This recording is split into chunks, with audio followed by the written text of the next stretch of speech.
Good Morning Business. Business Plan. Il est 7h45 sur BFM Business et sur BFM Business et sur RMC Découverte. Merci. On est avec Sylvain Bersinger. Bonjour, vous êtes le chef économique chez Asterès. Emmanuel Le Chypre va nous rejoindre dans un instant. On va décortiquer ces chiffres de l'INSEE pour le PIB au troisième trimestre. 0,1% déjà, c'est ce qui était attendu. Oui, c'est ce qui était attendu et je dirais que ce chiffre est pas trop mal, si je peux me permettre une petite touche d'optimisme. Ce que j'aime bien regarder quand je regarde la croissance, c'est le chiffre donc, du PIB, 0,1% comme vous l'avez dit, et c'est le chiffre aussi si on enlève la variation des stocks, parce que la variation des stocks est assez erratique d'un trimestre sur l'autre, et donc je trouve que c'est intéressant de voir qu'est-ce que ça aurait donné si on enlève l'effet variation des stocks. Oui. Et vu que la variation des stocks a contribué ce trimestre négativement de 0,3 points à la croissance, en fait hors variation des stocks on est quand même à plus 0,4. Donc ça veut dire qu'on est quand même sur une dynamique assez porteuse, je trouve, dans un contexte qui est quand même où il y a quand même des vents contraires assez importants, la hausse des taux, l'énergie qui est un petit peu remontée depuis cet été. Donc je trouve que le chiffre est plutôt bon. On est à 0,9 en acquis de croissance. Donc si on avait 0 au dernier trimestre, on sera à 0,9. On va sûrement avoir les 1% prévus par Bruno Le Maire qui avait fait rire tout le monde, y compris moi-même, mais qui vont sûrement être atteints. Donc voilà, je trouve qu'on a un chiffre qui est plutôt pas trop mal en fait. On se démarque encore de l'Allemagne qui, elle, recule de 0,1% à l'inverse sur un trimestre aussi. Oui, alors l'Allemagne, elle est plus en difficulté que nous et on le sait, parce qu'elle est plus exposée au gaz russe. Elle a un poids de l'industrie plus important, de l'industrie énergivore plus important. Elle est plus orientée vers les marchés russes, chinois, qui souffrent plutôt. Donc, on sait que l'Allemagne, depuis plusieurs trimestres et sûrement sur encore quelques trimestres, a plus de vent contraire que nous. Donc, c'est vrai que, alors, on peut avoir un peu de Schadenfreude, comme on dit, en se disant on fait mieux que les Allemands. Mais en fait, c'est assez attendu que l'Allemagne ait des chiffres macro qui sont plutôt moins bons que nous. Donc oui, l'Allemagne continue un peu on n'arrive pas à sortir de cette récession, mais on s'y attendait un peu. C'est conforme, voilà, aux attentes. Si on regarde dans le détail, il faut aller voir après la consommation des ménages, c'est ce qu'on scrute dernièrement. Là, on est sur plus 0,7. Là aussi, bonne surprise ? Oui, plutôt bonne surprise. C'est vrai que ça fait plusieurs trimestres que la consommation des ménages, elle souffre. Alors, soit elle est stabilisée, soit elle baisse un peu, ça dépend des trimestres. Ce qui était un peu attendu, parce que depuis maintenant presque 2 ans, l'inflation avait globalement progressé plus que les salaires. Il y avait plutôt eu des pertes de pouvoir d'achat pour beaucoup de Français. Et là, depuis cet été, on voit que le phénomène est en train de s'inverser. C'est-à-dire que les salaires continuent à être dynamiques et l'inflation baisse, alors pas aussi vite qu'on aurait pu l'espérer ou l'attendre, mais en fait, voilà, la courbe est en train de s'inverser. C'est-à-dire que les salaires sont la progression des salaires est en train de passer au-dessus de la progression des prix. Donc le pouvoir d'achat qui était plutôt en berne commence un petit peu à repartir à la hausse, donc la consommation repart aussi à la hausse. La consommation alimentaire, notamment ce trimestre. Donc voilà, c'est un phénomène qui était aussi plutôt attendu, mais je ne m'attendais pas à une ampleur aussi forte, par contre, de la hausse. On voit cette tendance s'inscrire dans la durée ? Probablement, je pense que sur les 2-3 trimestres à venir, fin 2023, début 2024, la consommation va plutôt contribuer positivement à la croissance. Donc peut-être pas aussi fortement que ce trimestre. La plus 0,7, c'est quand même beaucoup, mais je pense qu'elle va plutôt être positive dans les trimestres à venir.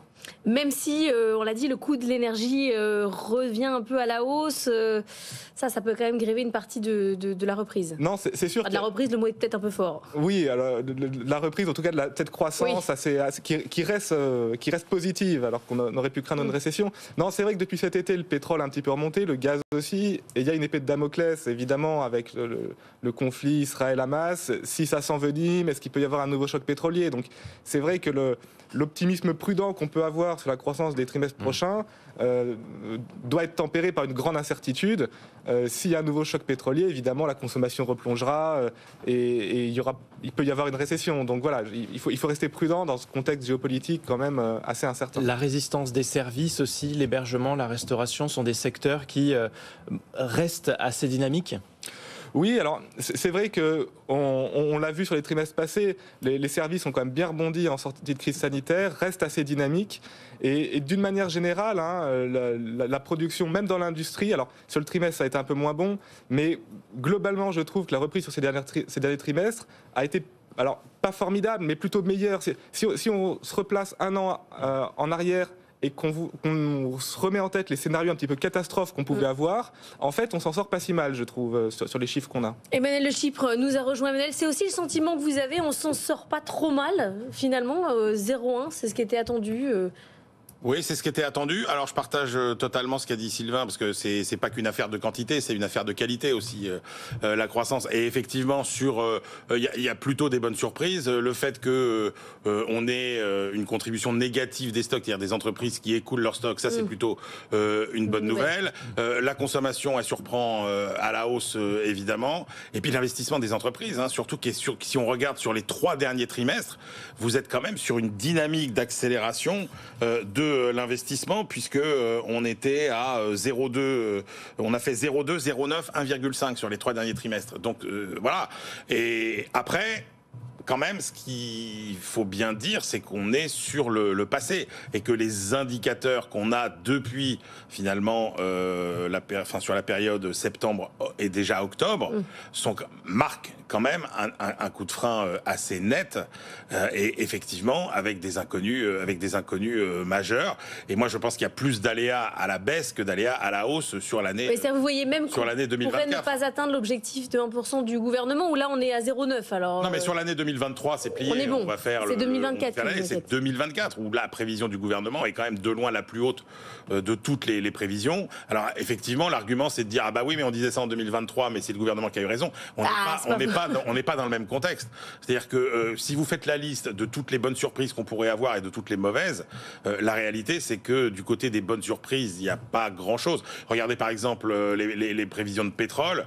Les 3 scénarios qui ont été publiés hier par la Banque mondiale sont des scénarios 1 qui est catastrophique avec en gros on reproduit la crise de 1973 si l'Iran rentre dans le conflit, etc. Et même le scénario le plus optimiste montre quand même un pétrole élevé. Et puis il y a une inconnue majeure. Ça c'est l'inconnu mondial en fait, hein, le pétrole. Il n'y a pas de scénario avec un pétrole bas, ça n'existe pas. Bah, ça n'existe pas beaucoup aujourd'hui. Alors ça pourrait être une énorme surprise positive, mais ça paraît peu probable aujourd'hui. Après, il y a quand même cet impact de la hausse des taux d'intérêt, rappelons-le, la plus brutale et la plus importante qu'on ait jamais connue, qui frappe quand même une économie qui était en ralentissement. Donc moi, je crains qu'on n'ait pas vu encore les effets de cette hausse. Et puis la troisième inconnue, mais ça c'est vrai, et ça c'est une inconnue à l'échelle française, c'est qu'est-ce qui va se passer autour de l'épargne des Français. C'est-à-dire, qu'est-ce qu'ils vont faire 18%. de cette épargne record? Il va falloir décagnoter, quoi. Bah, c'est ça. Est-ce qu'on va rester sur une épargne de précaution?